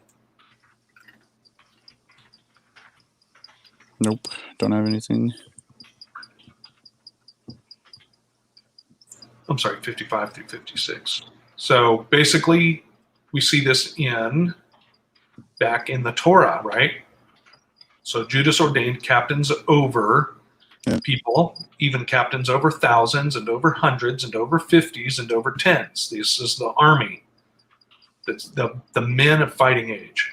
And then in 56, but as for such that were building houses or had betrothed wives, people that just got married, or had just planted their vineyard, or if they were fearful, remember, if you are scared to go to war, don't do it.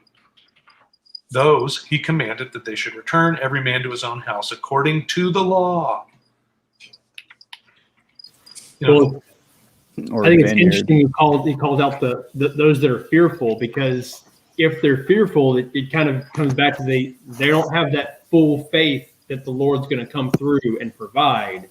Which again comes down to what I was mentioning earlier. It's like when you have to have that trust and faith that God's above this all, that he's going to provide and take care of it. And so if you've got an army that's about to go into battle and you're looking for God to deliver you, you want to make sure that everyone you've got is in 100% agreement that they're going to be delivered. Like, you don't want that dissension. You don't want people without faith. And so send them on. Yep. Well, also too, fear is contagious. Well, and what does he say? Where is it that he talks about any man that's afraid to go to war, go back home? Yep. Yeah, that's in the Torah. Yeah, Deuteronomy, I think. Or So, I Numbers. mean, he doesn't condemn people. He doesn't condemn the men for doing that. He's just like, okay, this is a reality. Yeah. And he always cuts the numbers down to where nobody can say we did it because of our big numbers. It's like, Now, think of the draft in America compared to that. So there's many reasons given to where you wouldn't have to go. And then like the draft, I mean, what reasons would you not have to go for the draft? Well, I used to worry about that, but I'm not a young whippersnapper anymore. So, Hey, they'll change it. We'll put it until you're 100. no, they'll change it. They'll take all the women. Yeah. Yeah. I've seen feminists fighting for that. Okay. No, you could be. There's a couple of countries where it's mandated, no matter if you're male or female. Yep. Mhm. Israel. Yeah, you have to go. Yeah. Yep. It's funny.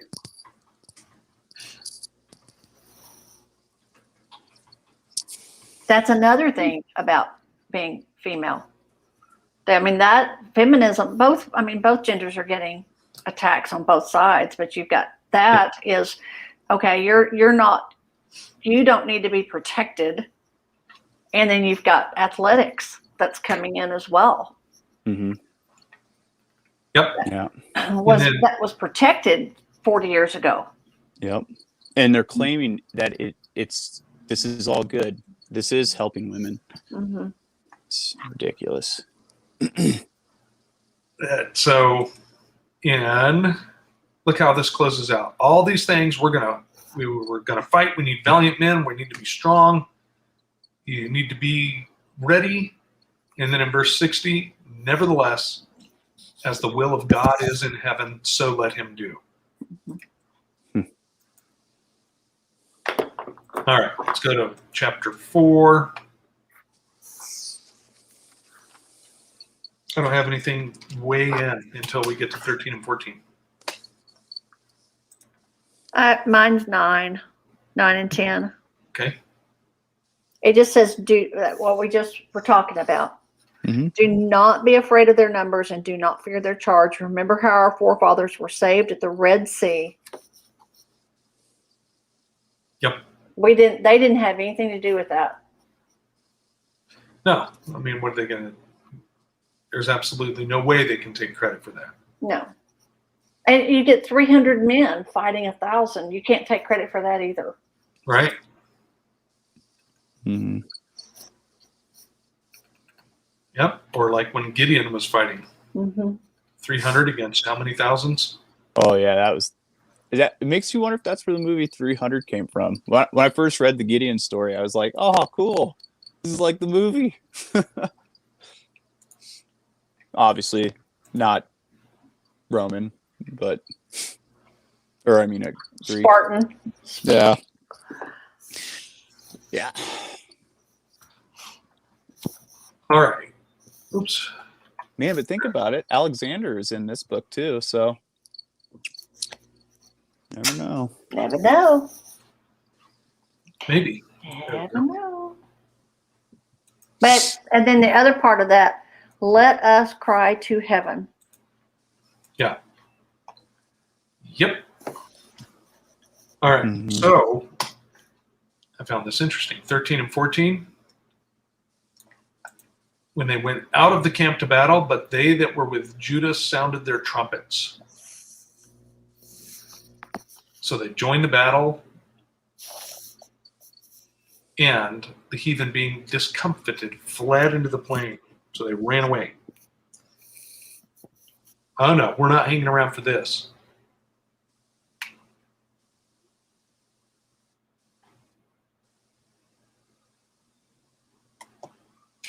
I know this is totally just as secular as it gets, but the movie, The Matrix, when Neo's standing there and he finally figures out who he is, and the enemy went, oh, I'm out. So in a way, I'm wondering if we could really figure out who we are. That is the key, to be able to shed everything that we have been programmed with and have put upon us by the world, to find out who we are, created in the image of being. And it's not us. It's not Right. us. It's once we figure out that we've got the creator of the universe we serve. And that's our Father, that's our defender. When we figure that out and we can let him do his thing, the enemy will flee. Yep. It flees anyways. Let's see. So I don't have anything until 28. What do you have? What do you have?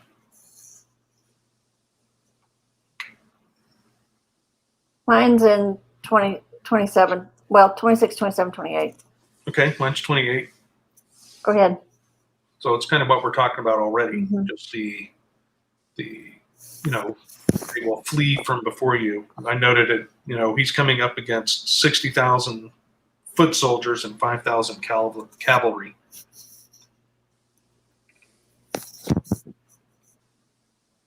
And they are what? They're not very much. The people with him.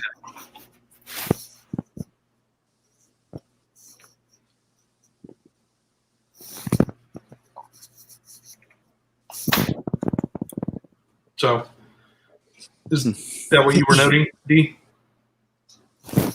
Yeah. Okay.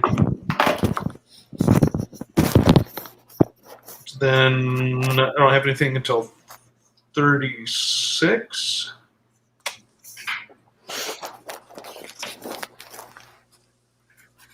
Basically, they come back to the sanctuary and they're like, oh my gosh, this is a trash heap. What in the world? What did they do to the temple where we worshiped? That would have to be so disheartening. Right. Well, have you ever been robbed? Yeah. Yeah, isn't that boy, that makes you feel all kinds of violated and want to kill people. That sinking feeling. Yep. Yeah, I have a general note from 30 through up to about the mid 40s. But just, they came in, it was worse than they could have imagined. And so they start the process of cleaning it up. But then I found verse 44 and verse 45 particularly interesting. They tried to figure out what they should do about the altar of burnt offerings that was profaned, and after consulting, they decided to tear it down. Like, it's been profaned. We're not going to try to use this as something that we can try to sanctify. Like, start over.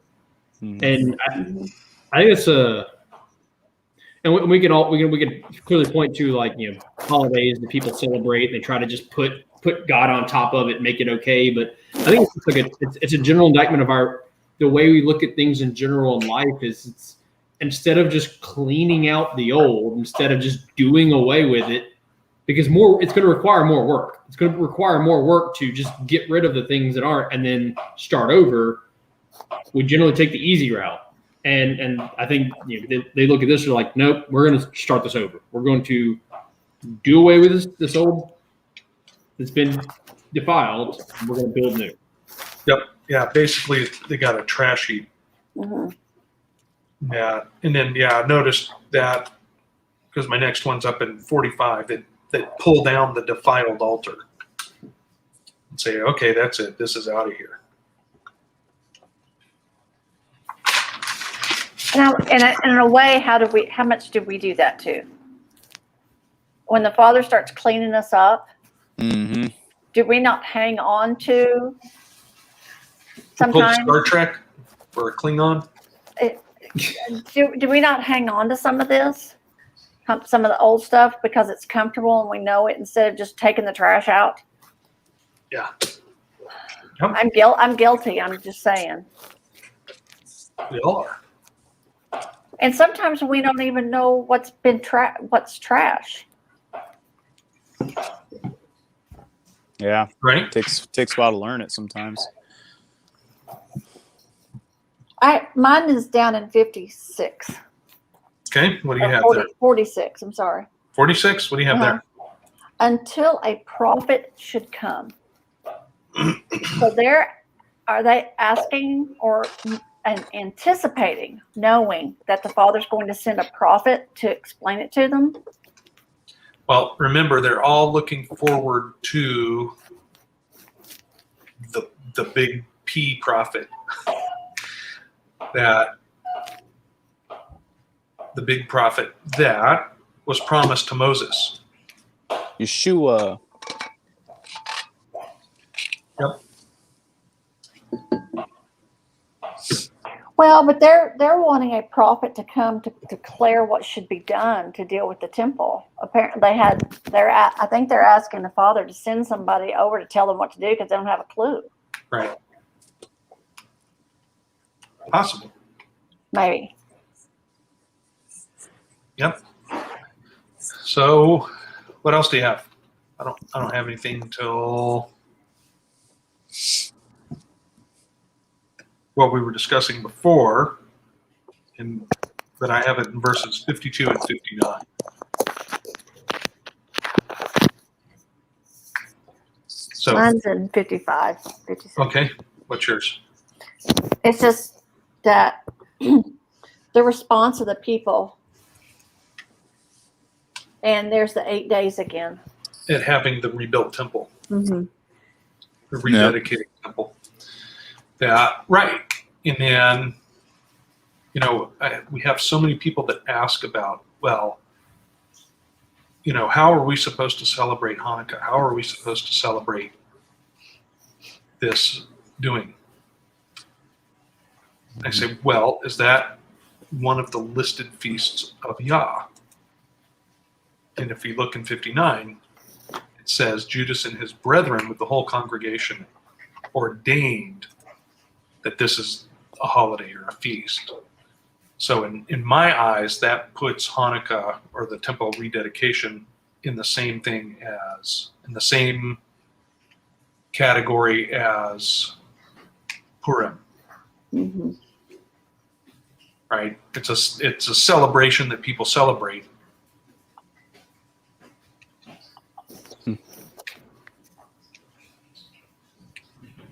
Is it banned? No, I don't think it's banned. Yeshua and the disciples kept it. Feast of Lights. It's the what? Festival of Lights? Mm-hmm. I don't think they celebrated it like that, though. I err on the side of caution. If it isn't in there, if the Father didn't ordain it, command it, You don't want any part of it? because we don't know. I'd rather just not than. Well, the Pope said it's okay.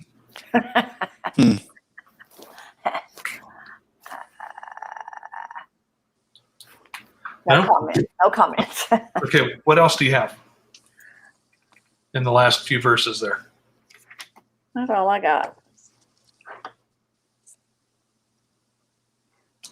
But notice where we're leaving off. They set up a garrison to keep what? The rebuilt temple, right? Or the rededicated temple, and fortified Bethsura to preserve it, that the people might have a defense against who? Edom. Edomia, right? That is, they are the infiltrators. Mm-hmm. They are, remember Edom? Edom is also who? Who associated with Edom? Esau. And who's trying to steal his birthright back? Esau. Mm-hmm. Okay. Don't you shake your head. We were correct.